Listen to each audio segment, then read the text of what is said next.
This is Frida Liu. You're watching the Shift Asia World Summit Awards. So WSA is a global competition recognizing digital innovations that positively impact society. It connects startups, entrepreneurs, and thought leaders across 182 UN member states, promoting digital solutions that address local challenges and advance the UN SDGs.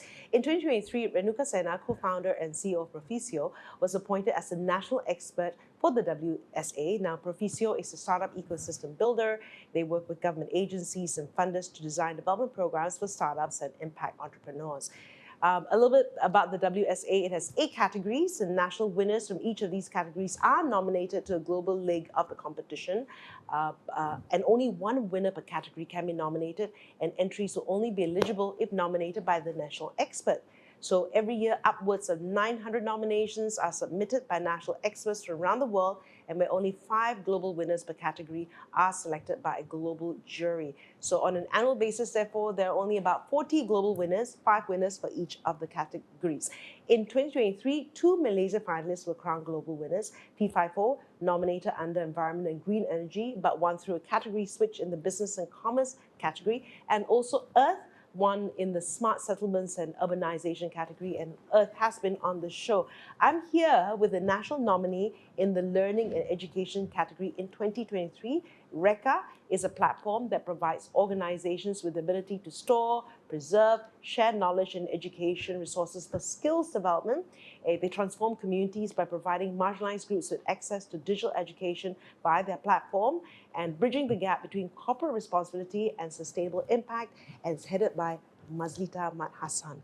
Welcome. I know, very long intro, but anyway, we have to talk a little bit about the context of why you're here. You're a nominee in that category as well. Yes. And RECQA falls under your parent company, which is Unoya, Yes. right? So maybe you can tell us about Unoya first and what it does. Okay.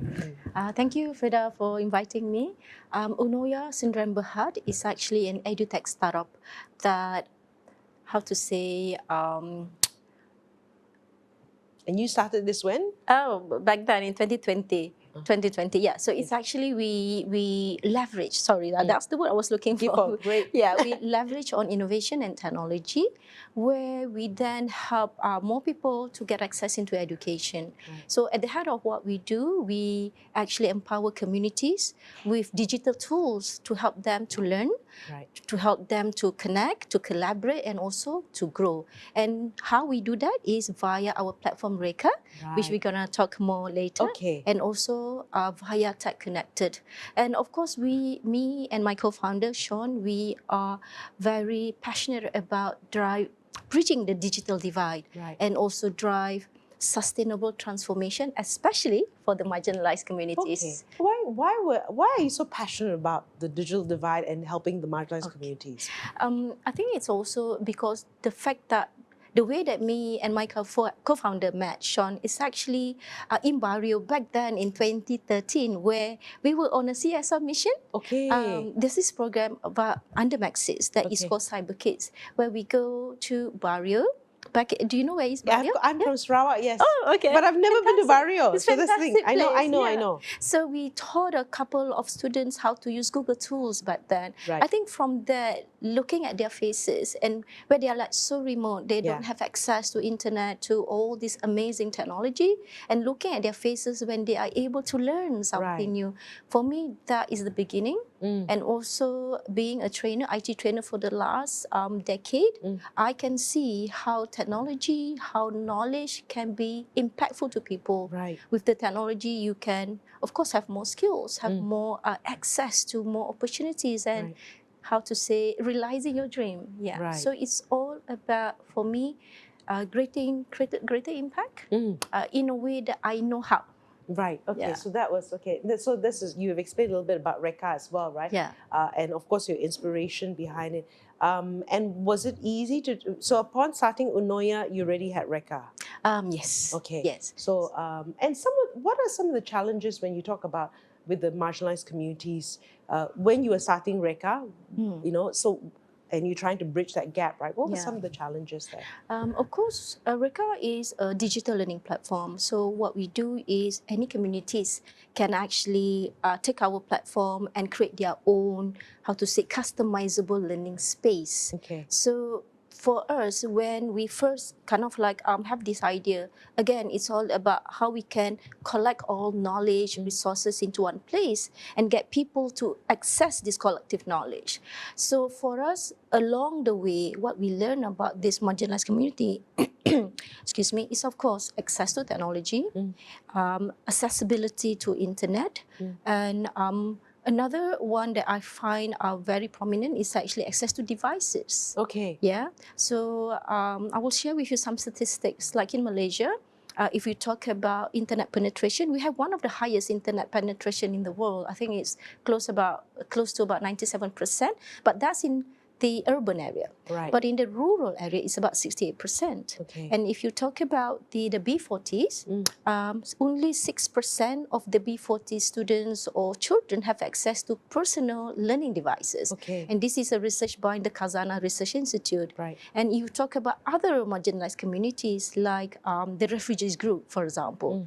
50% of refugee children do not finish schools. And you're not just talking about when they don't finish school, we're talking about lost opportunities, loss of dreams, loss of hope. And in Malaysia, we only have about 130 what we call ALC, Alternative Learning Centers, for them to go to. So there's a lot of challenges. So for me, what we do with RECQA and with our initiative Tech Connected is actually providing a platform for all these communities to come together and get access to better quality education. Okay, so you do have these communities coming to you right now? Yes, yes. Okay, so the platform is being used in that way, right? Yeah. And so what kind of digital education do you provide? All right. So for us, actually, we do not provide digital education per se. Okay. We provide a platform. So any communities can come in with their own content. Believe it or not, there's content everywhere. You know, like we consume content every day, and people always thought, oh, you know, do you have content or not? But it's everywhere and it's freely available. Right. So what we do is we work with people like corporate or with sponsors that put their content onto our platform. Okay. And then this platform can be accessed by these communities. Okay. Yeah. So let's say for RECQA also, an organization can use RECQA for their staff. And so we have one of our biggest client is Mr. DIY. Okay. So Mr. DIY use RECQA as a learning platform, a staff training platform for their 17,000 employees around Malaysia. Right. So as Mr. DIY, they have their own content, so they can put on our platform. So we facilitate the content, access. Right, okay. Yeah, yeah. So for those that you were saying that companies can put it so that people can learn, is there any examples for in terms of the marginalized communities? Yes, yes. So one project that we do with UNICEF Malaysia is a project called the World School Project. So we work with UNICEF, where UNICEF then appoint content creators to put content such as entrepreneurship skills, digital skills such as programming. They also have global citizenship lessons. And our first community that got access to that content was the students from Henry Gurney, the students in detention, which is really heartbreaking because if you think about it, these students, what they learn, because I went to visit about 2 prisons. I went to the Teluk Mas, Henry Gurney, and we actually interviewed the students. So we asked, boy, what is it that you want to learn? Because so they're very young. They're very young, so young offenders. I think it's between 18 to 13 to wow, 21. Yes. So then when they say what they want to learn, surprising, probably not surprising, is the thing that everybody wants to learn. How to be a content creator. I want to be a YouTuber. I want to do stock trading, stock investment. So in that sense, we then, UNICEF then work with content creators to put that kind of content onto the platform to be accessed by these juveniles. So they are able to then learn at their, they have like timetables when the wardens are around for them to access and learn. Because of course in prison, the teachers, maybe the prison guards are not, equipped with the current knowledge. So what they teach these kids are more traditional skills, like cooking, sewing, fixing the motorbike. So that's our first community. And then currently, we have the students and teachers from the Yayasan Child Kit. So again, they also have access to content like and it relevant to their students. So let's say for students from standard 1 to standard 6, so they have access to maths content, English content, and they can do quizzes and complete their lesson. So for the much older children, they have access to digital skills like Canva, how to use the Google Workspace, so that sort of stuff. Okay, so interesting, that you do. Yes. So is your platform just for Malaysia at the moment? Of course not. Okay. Okay. Yes, the moment, yes. Yes. We only serve the communities in Malaysia, but my hope, of course, as a founder, is to expand regionally. This year is the year that I feel that I want to go regionally and to access more communities in Southeast Asia. Right. Yes. Any place in mind? Of course, Indonesia, okay. Cambodia, and Philippines. Right. And the platform has been designed in a sense that it's easily adoptable, by other communities. So you don't have to kind of like, if I want to expand RECQA to Cambodia, for example, I don't have to go there.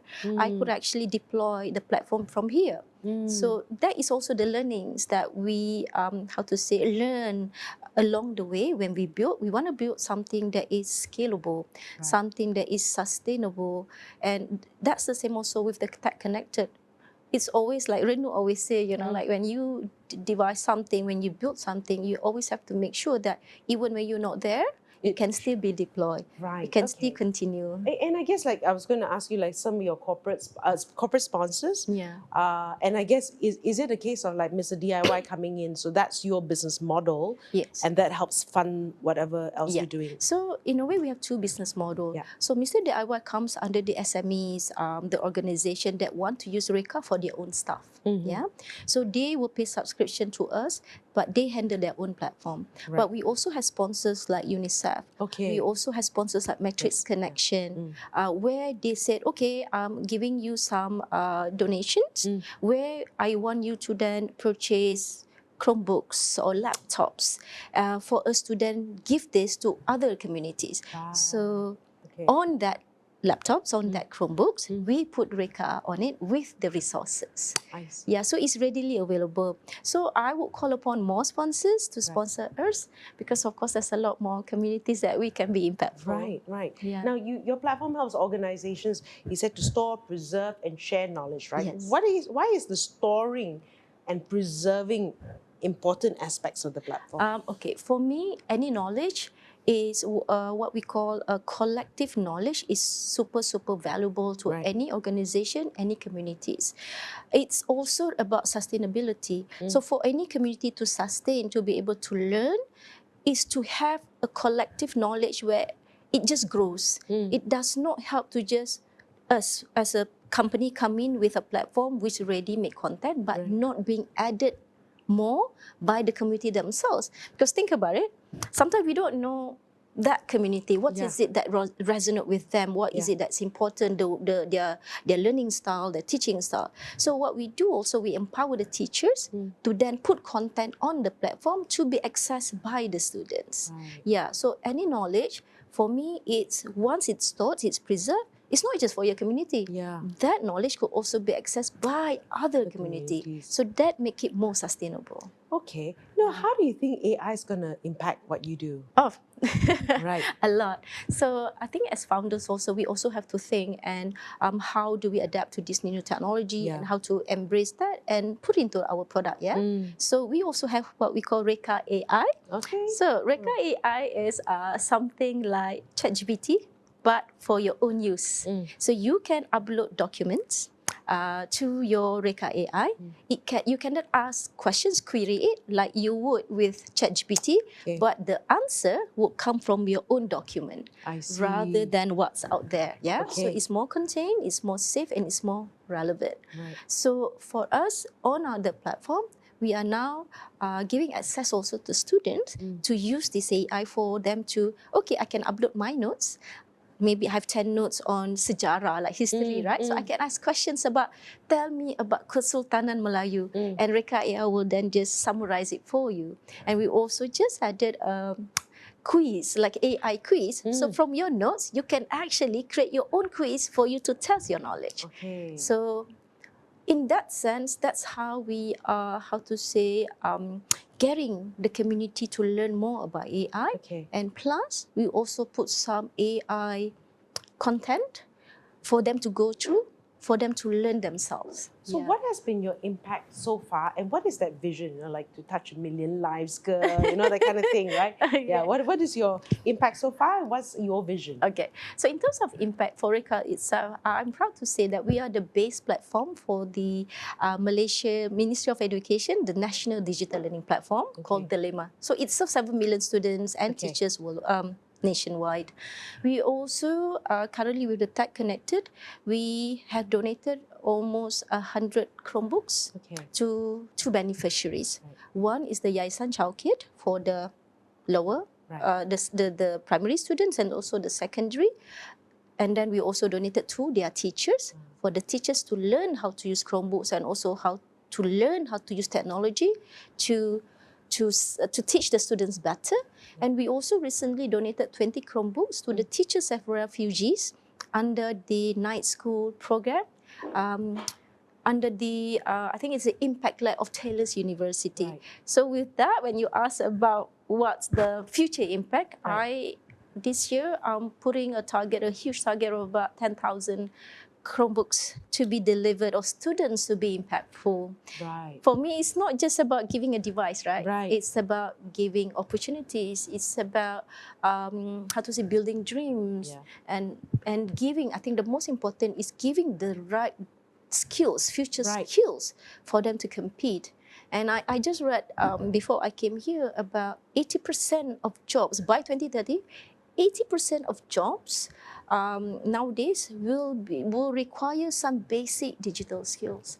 So if I could be impactful in that way, giving them some kind of a head start with my platform and with our initiative, then why not? So please, getting them ready, right? Get them ready. I guess, okay, so the 10,000, that's your goal. And what are some of your other plans for 2025 and moving in the next few years? Okay, so of course for RECQA itself, it's thinking about how we can make RECQA more accessible to other communities, to other organizations. Like we have been impactful to Malaysia government, with the students, but can we then bring RECQA to other government, Ministry of Education around Southeast Asia?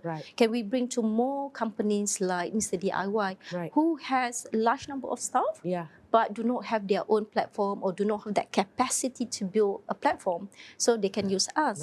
And it's not their core business, so why invest in, because it's not cheap.